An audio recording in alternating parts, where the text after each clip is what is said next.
In a moment then, for this week's garden feature, we're mixing cultural and local community integration as we look at garden designing and landscaping with Wojciech Pesh. BBC Radio Bristol. Be the first to know. Aren't you just...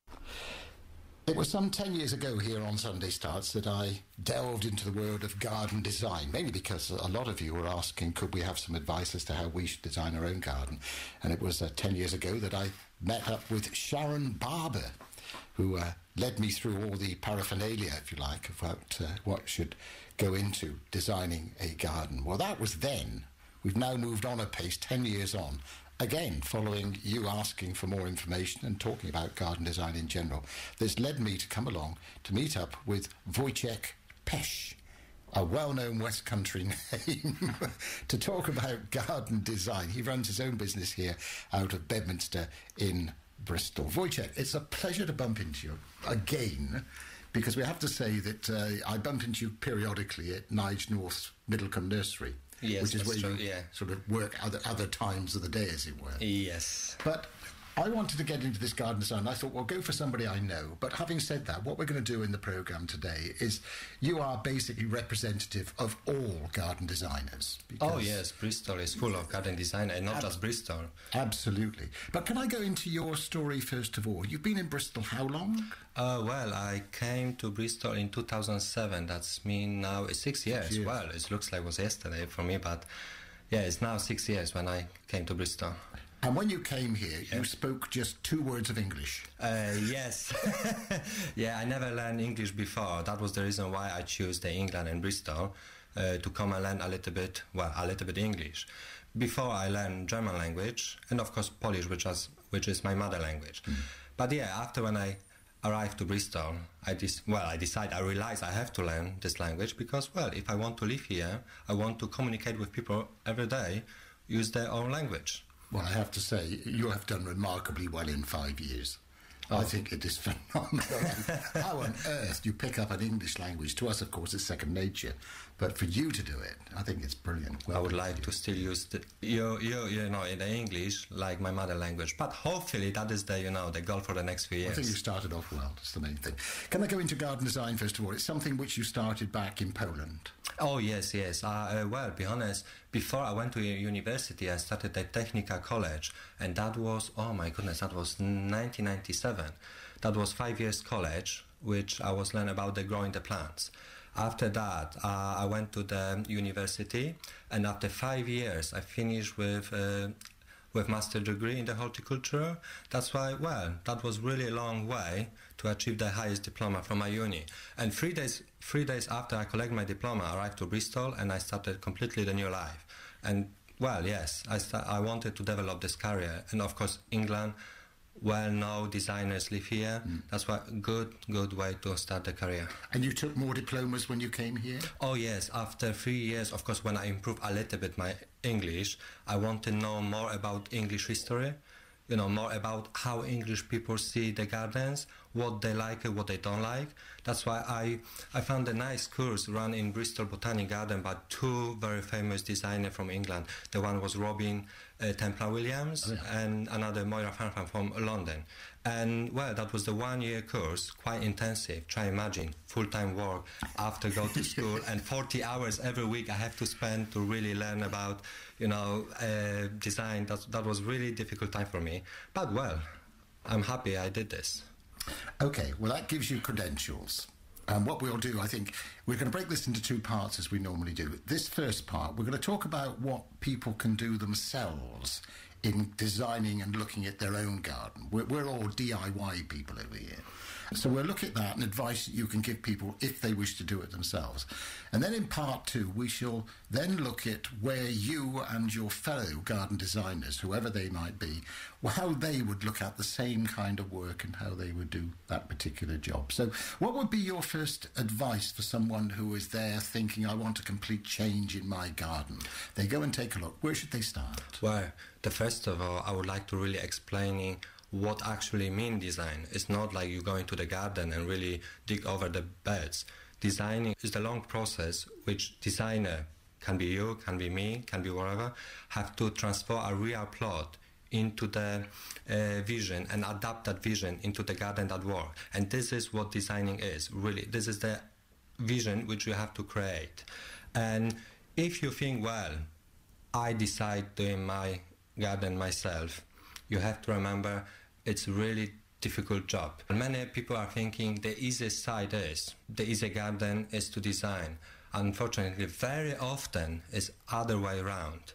The small garden is beautiful.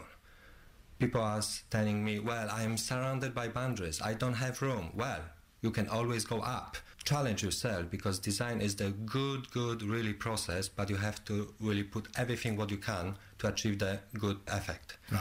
Can you do yourself, or you should have designer? Well, it's always difficult question, because everyone is different. Every garden is different.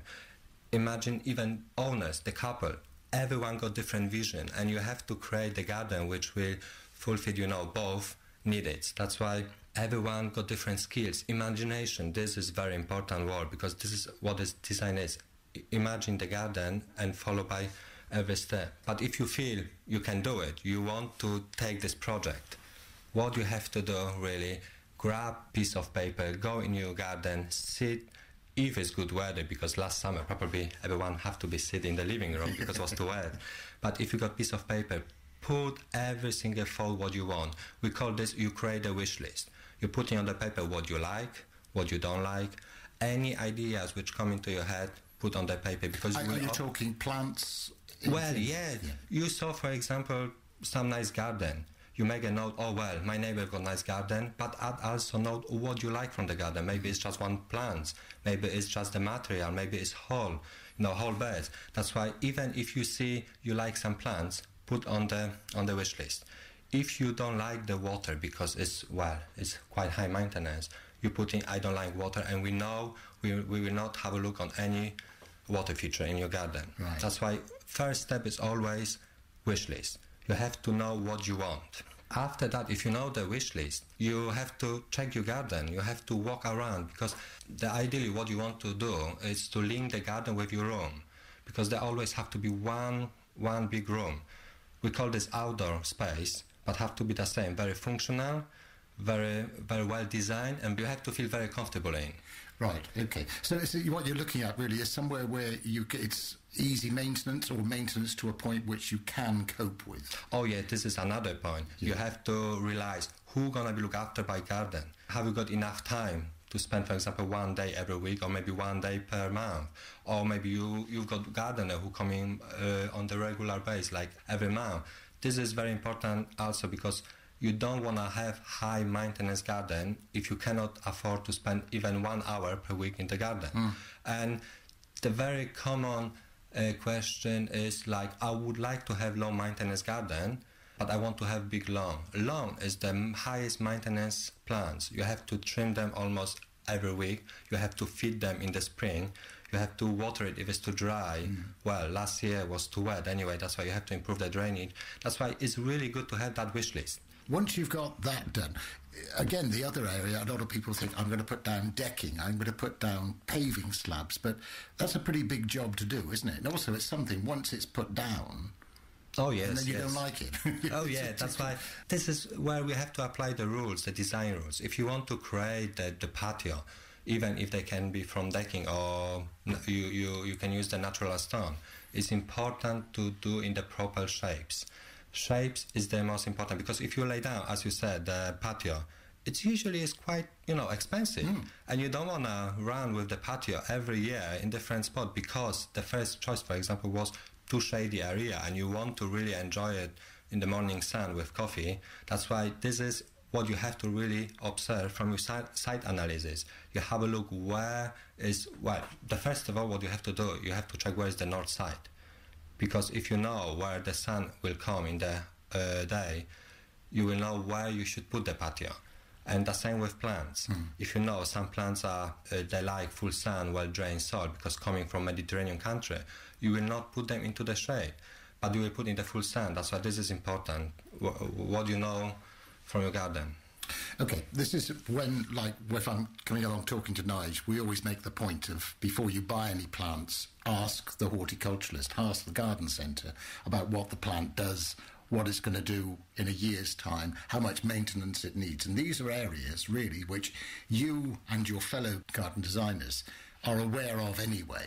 But for most of us, the likes of me in particular, because I'm not the best of gardeners, I'll tell you, Wojciech, I would just put something in hope that it comes up and looks okay in a year's time, but I could be doing totally the wrong thing. Well, you're not the only one. No, I know. And it's true, though. Yeah. About the planting, it's important because the plant is the living thing. Yeah. If you lay down the slabs, you can expect that we stay there for 10, 15 years.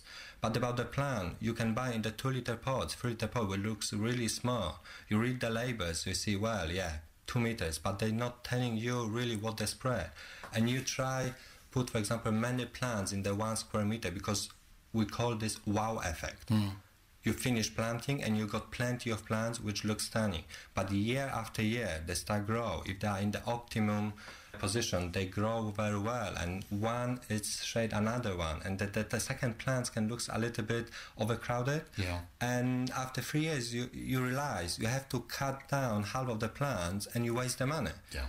That's why, a little bit knowledge from the plant. I've had a look, I have to say, at your website. Yes. And you make it simplistic. It is not huge, but what you've done is you've laid things out and it just looks natural and it looks nice. And I can see, no matter what time of the year, that these plants seen by you in your garden, they still seem to fit quite well. You still have a garden, in other words, in the depths of winter. Oh, yes. And this is another issue of good design. The garden have to look stunning all year around. You've got that structural plants will give you, the height, the texture of the leaves. Even in the winter, even now when it's still frosty, today was -3 in the morning. But if you've got some evergreen structural plants, they keep the leaves over winter and the frost is just sitting on them.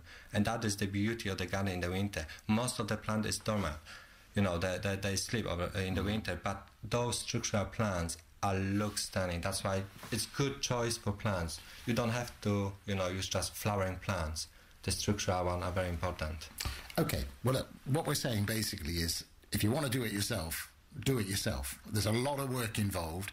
But on the other hand, the role of a garden designer, any garden designer that you might want to bring into your garden, they will look at your garden with totally fresh eyes. And that's what we're going to look at in part 2, as to where the role of the garden designer comes in. So, Wojciech, we're going to take a break, take our usual piece of music. We're also going to have some traffic news and the all-important weather word, as you mentioned. Let's hope it gets a bit warmer, because I've got a couple of days off coming up. And we'll join you in part 2 a little later. Thank you.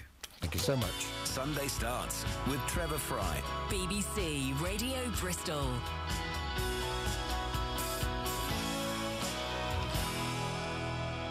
For our garden feature this week, something very different. We're talking garden design with Wojciech Pysz.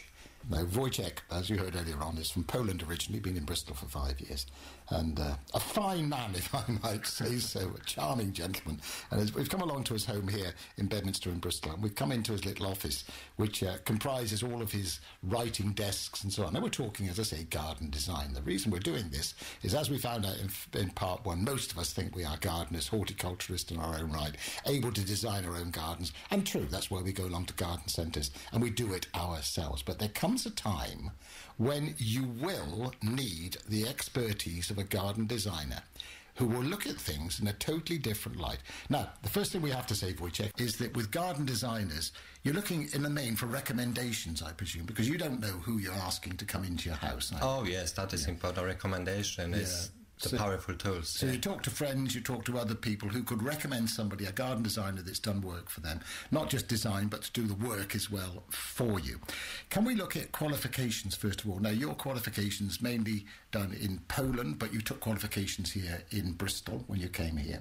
There are various garden design qualifications which one would look for in a good garden designer. Which qualifications do you have? Well, I've got diploma in garden design, in total garden design, and also a master degree in the horticulture. That's why I'm not just, doing the design, but also found which plants gonna be suit the best. Right, but there are some obviously qualifications which are greater than others, but that's the same in all fields. Oh yes. In general, garden design, diploma in garden design, you can expect that people will work most of most of them were in the smallest scale.